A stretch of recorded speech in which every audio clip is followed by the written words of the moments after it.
ભારતનું અર્થતંત્ર હરણફાળ ગતિએ આગળ વધી રહ્યું છે, પરંતુ આ જ અર્થતંત્રને નબળું પડવા માટે કેટલાક કૌભાંડો થઈ રહ્યા છે, મોટા ષડયંત્રો રચવામાં આવી રહ્યા છે. સુરત પોલીસે 3 આરોપીઓને પકડી પાડ્યા છે અને તેમની પાસેથી મોટી માત્રામાં નકલી નોટોનો જથ્થો જપ્ત કર્યો છે.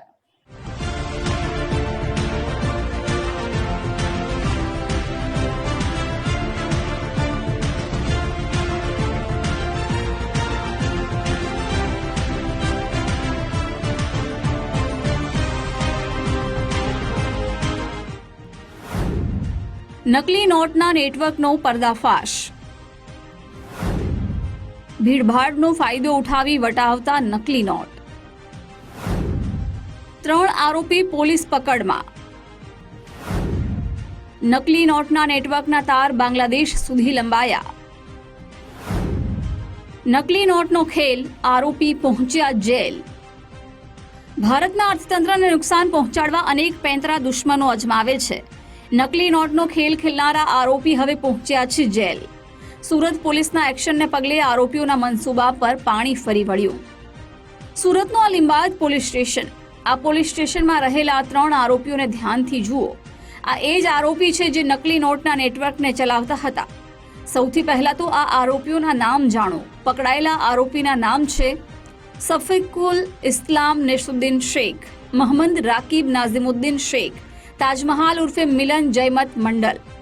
સુરતની લિંબાયત પોલીસે આ 3 આરોપીને ઝડપી પાડ્યા છે. પોલીસને એક વેપારીને ફોન કરીને જાણ કરી હતી કે તેમણે ત્યાં આવેલા એક વ્યક્તિ પાસે નકલી નોટ છે. આ સાંભળતાની સાથે જ સુરત પોલીસના કાન ચોંકી ઉઠ્યા.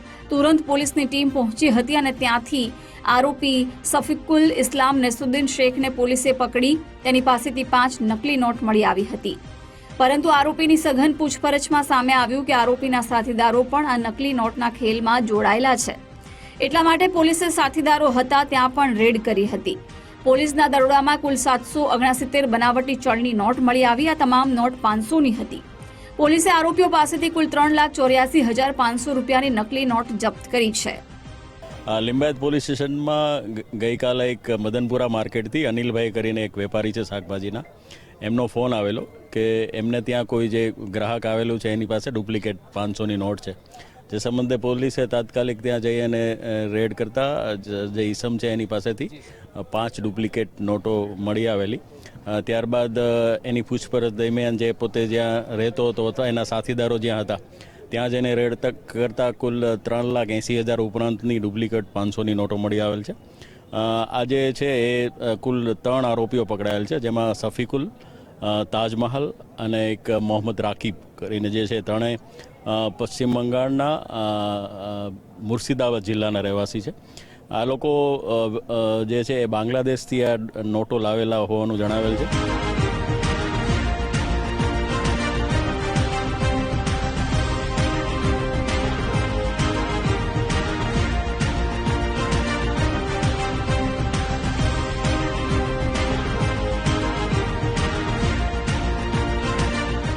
પરંતુ સવાલ એ થાય કે આરોપી કેવી રીતે નોટને બજારમાં વટાવતા હતા અને કેવી રીતે આરોપીઓનો ભાંડો ફૂટ્યો. પોલીસે તે અંગે જ્યારે આરોપીઓની પૂછપરછ કરી તો તેમાં સામે આવ્યું કે શું હતી આરોપીઓની મોડસ ઓપરેન્ડી. આરોપીઓ 500 રૂપિયાની નકલી ચલણી નોટો પશ્ચિમ બંગાળમાંથી લઈને આવ્યા હતા. સુરતના ભીડભાડવાળી જગ્યાઓ આ આરોપીઓના ટાર્ગેટ પર હતી. ભીડભાડવાળી જગ્યાઓ પર આરોપીઓ ખરીદી કરવા પહોંચતા હતા. આરોપીઓ ખાસ કરીને શાક માર્કેટને ટાર્ગેટ કરતા હતા. શાક માર્કેટના વેપારીઓને 500ની નોટ આપતા હતા. ભીડ હોવાથી વેપારીઓ નોટને ચેક નહોતા કરતા. તેનો ફાયદો આરોપી ઉઠાવીને વેપારીઓને નકલી નોટ પકડાવી દેતા. આ લોકોની એમો એવી હતી કે શાકભાજી માર્કેટમાં જ્યારે વધારે ભીડ હોય ત્યારે વેપારી જે છે એ ખાતરી નહીં કરે. એ સંદર્ભે એ ત્યાં એ સમયે જઈ અને આ ડુપ્લિકેટ નોટો એ લોકો વટાવતા હતા અને જે નાના વેપારીઓ હોય એને આ લોકો ટાર્ગેટ કરતા હતા. એ રીતની આમની એમો છે. પોલીસ વધુ તપાસ કરી રહી છે. પોલીસે વધુ તપાસ હાથ ધરી તો માલુમ પડ્યું કે પકડાયેલા આરોપીઓમાંથી એક આરોપી પર પહેલા પણ નકલી નોટના કેસ થયો હતો.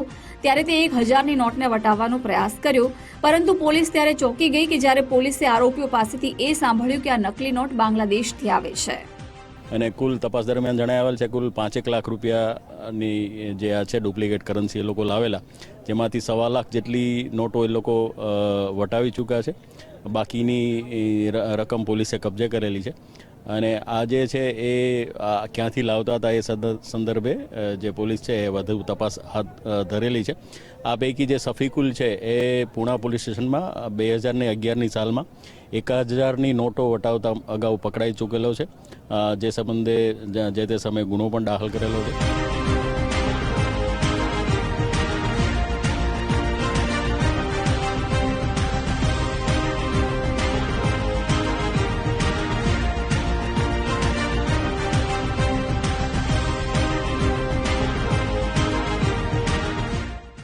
આરોપીઓ પોતાની સાથે 5 લાખની નકલી નોટ લાવ્યા હતા, જેમાંથી 1.25 લાખ જેટલા દરની નોટ આરોપીઓ વટાવી ચૂક્યા છે. હાલ તો પોલીસ આ સમગ્ર મામલે સઘન તપાસ આરંભી છે. ખાસ કરીને પોલીસ નકલી નોટના નેટવર્કને તોડી પાડવા માંગે છે અને એટલે જ કેસના દરેક પાસા પર તપાસ થઈ રહી છે. આરોપીઓએ કોની પાસેથી નોટ લાવ્યા, કેવી રીતે ભારતમાં નોટ ઘુસાડવામાં આવે છે અને આ પ્રકારનું નેટવર્ક ભારતમાં કેટલી જગ્યા પર ચાલે છે તે દિશામાં પણ પોલીસ તપાસ કરી રહી છે. રાકેશ બ્રહ્મભટ્ટ, ગુજરાત ફર્સ્ટ, સુરત.